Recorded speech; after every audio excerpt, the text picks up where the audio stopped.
In exactly 45 seconds, Kash Patel will hit a wall built from his own recorded history. Don't just listen to his current excuse. Compare the cadence of his voice now to the recording we are about to play. The contradiction isn't in his face, it's in the data. He thinks this is a routine inquiry.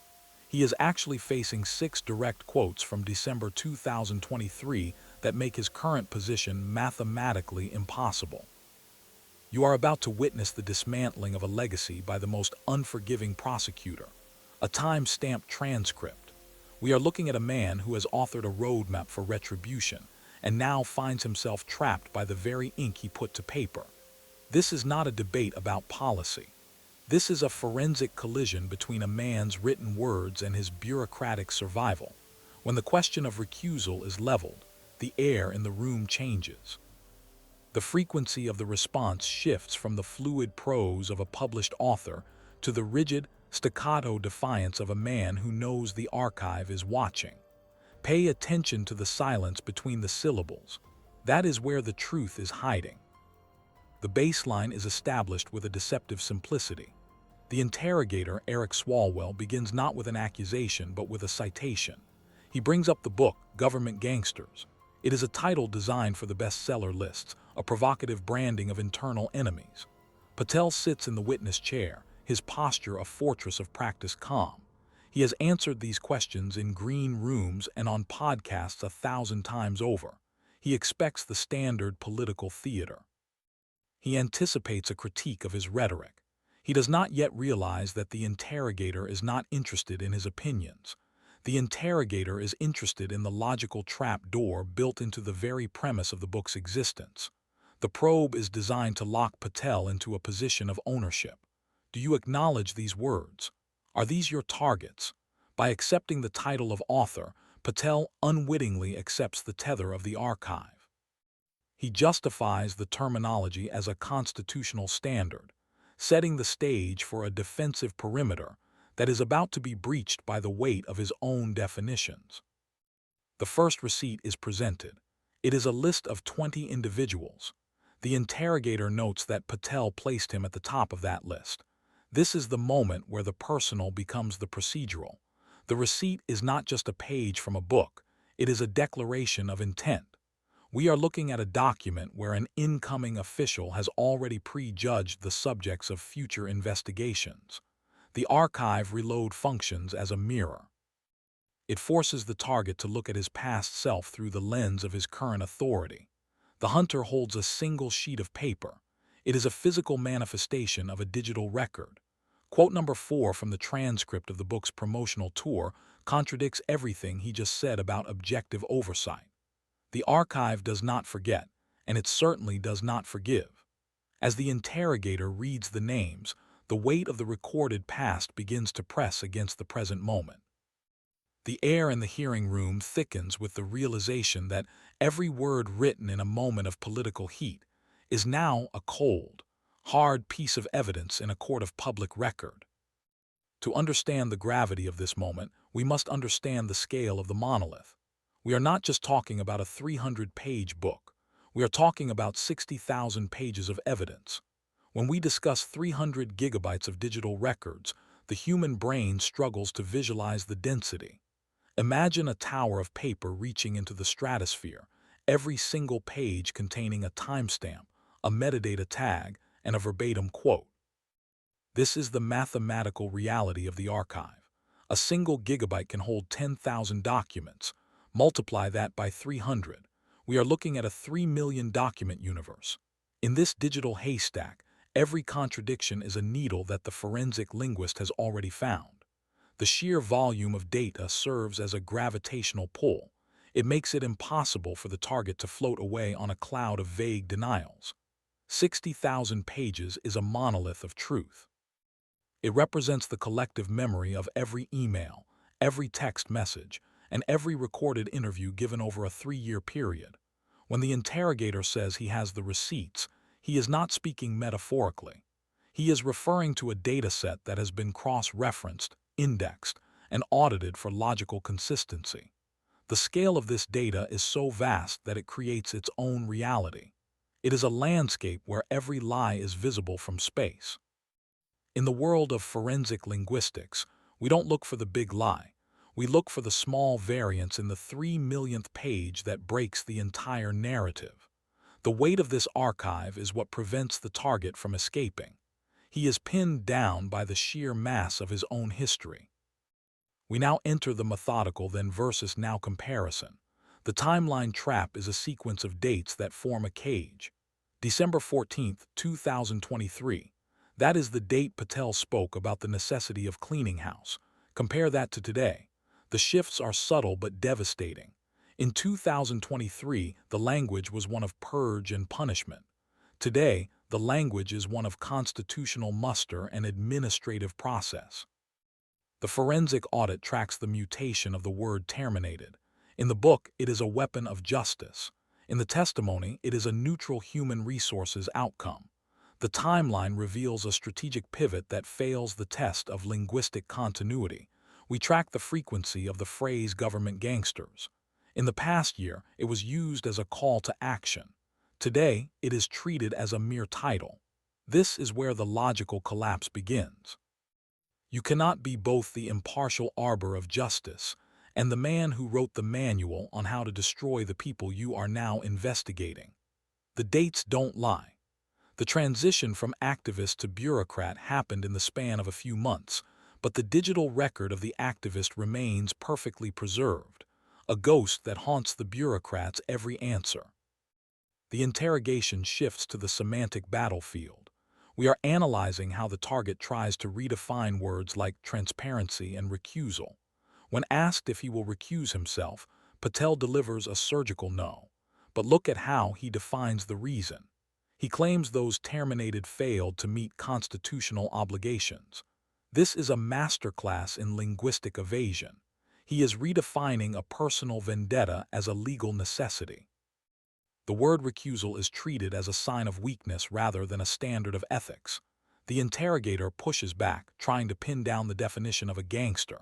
Is a gangster anyone who disagrees with the administration? Is it a legal term or a rhetorical one?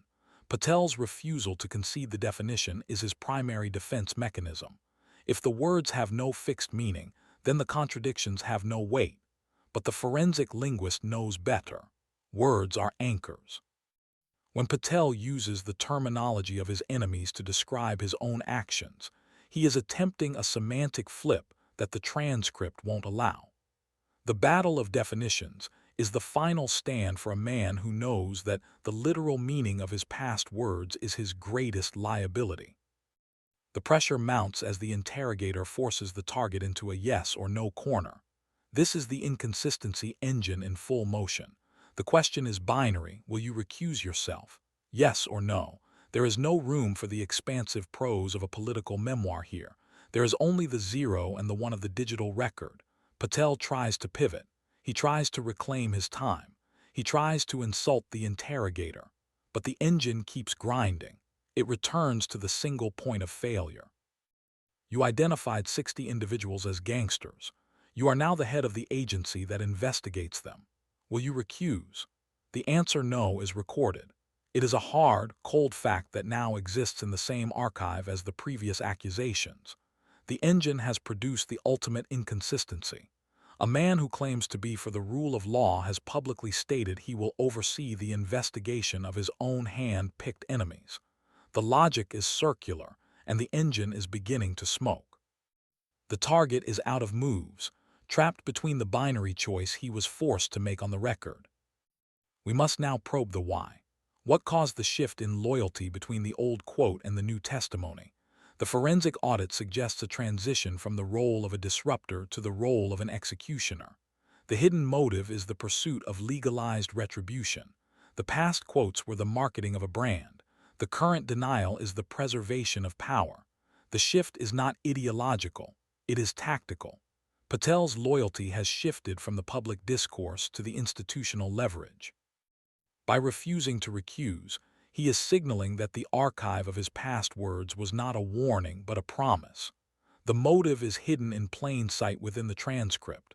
When he says he will work with the gentleman from California on reducing crime, it is a sarcastic mask. The real motive is found in the dismissal of the question itself. The evasiveness is, as the interrogator notes, a consciousness of guilt. He knows that acknowledging the conflict of interest would strip him of his primary weapon, the ability to use the state's power against those he has already judged in print. Procedural excuses fail the mathematical reality of the archive. Patel attempts to hide behind the court's rulings on grand jury transcripts and the Department of Justice's protocols. But the forensic weight of his own book is too heavy. You cannot argue that you are following procedure when your own published roadmap explicitly calls for the destruction of that very procedure. The mathematical reality is that the number of people he has targeted in his writing is a 100% match for the people he now intends to investigate. There is no statistical margin for error here. It is a one-to-one correlation. The forensic weight of the 60 individuals named in the book acts as a leaden blanket over his testimony. Every time he mentions the Constitution, the weight of his previous calls for extra legal action pulls the argument down. The archive is a ledger of intellectual debt, and the interest rate is skyrocketing with every passing minute of the hearing. The final, most damning transcript point is introduced. It is the moment where the interrogator repeats the question for the third time, stripping away all context except for the core contradiction. Will you recuse yourself from making decisions about the 60 individuals you identified as government gangsters? This is the kill shot. There is no more room for anecdotes about California or pedophiles or grand juries. The question is a laser focused on a single point of ethical failure. The silence that precedes the answer is the sound of a legacy being dismantled. The transcript shows the interrogator demanding a yes or no. The witness's response is an attempt to insult his way out of the corner. He calls the interrogator's career a disgrace. This is the classic linguistic tell of a cornered animal. When the logic fails, the character attack begins. But the kill shot has already landed. The no has been uttered. It is now a permanent part of the record, a monument to the rejection of impartial justice. We observe the linguistic meltdown in real time. It is not about a bead of sweat. It is about 23 seconds of dead air and circular logic. The target's speech patterns fragment. He begins to repeat phrases like failed to meet the muster and constitutional obligations as if they are magic incantations that will ward off the facts. His voice, once resonant and confident, becomes clipped and defensive. The stuttering isn't a physical tic, it's a processing error. The brain is trying to reconcile the persona of the government gangster hunter with the persona of the responsible director, and the software is crashing. The circular logic becomes a feedback loop. I won't recuse because they failed the Constitution. How do you know they failed? Because I wrote it in my book. Why won't you recuse from the book's subjects? Because they failed the Constitution. It is a hollow orbit around a center that no longer exists.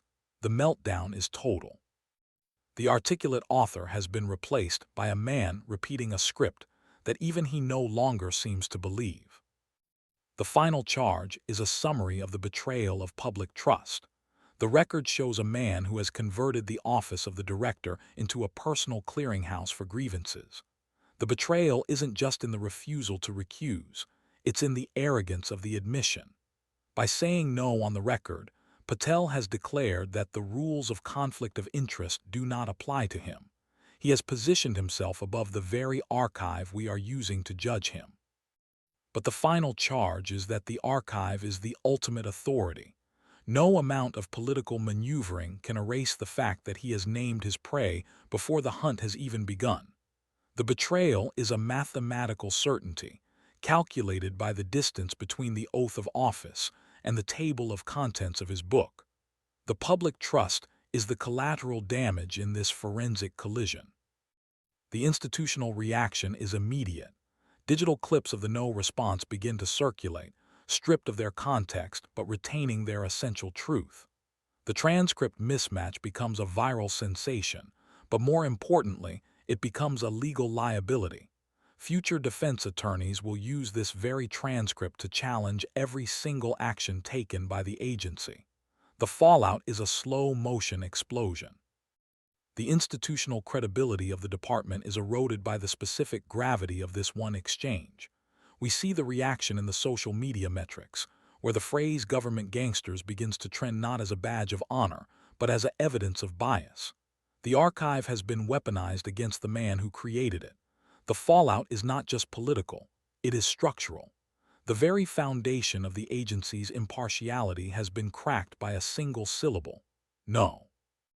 We compare the activist of the past to the bureaucrat of the present. The legacy audit reveals a hollowed-out core. The activist was bold, naming names and demanding heads. The bureaucrat is evasive, hiding behind procedure while maintaining the same targets. The data shows that the transition was a failure of character. Using the linguistic metrics of frequency and sentiment analysis, we can see that the bureaucrat has simply copied and pasted the activist's enemies list into the agency's docket. There is no growth, no evolution, and no distance. The legacy of Kash Patel is now inextricably linked to this moment of refusal. He will be remembered not for the book he wrote, but for the moment he was asked to step away from his bias and refused. The audit is complete, and the results are a definitive indictment of a career built on the rejection of the very standards he now claims to uphold. We close on a philosophical truth. The record is the only thing that remains. In the end, the sweat dries, the shouting stops, and the news cycle moves on. But the transcript is eternal. It is the cold, hard, unyielding residue of a man's integrity. The verbatim trap is not just a tool for interrogation. It is a mirror for the soul. Kash Patel has looked into that mirror and seen the government gangster he claimed to despise staring back at him. The forensic audit of truth is a process of stripping away the performance until only the data remains. And the data is clear. A man who cannot separate his past grievances from his current power is a man who has lost the right to lead. The record is closed. The truth is preserved. The archive has the final word.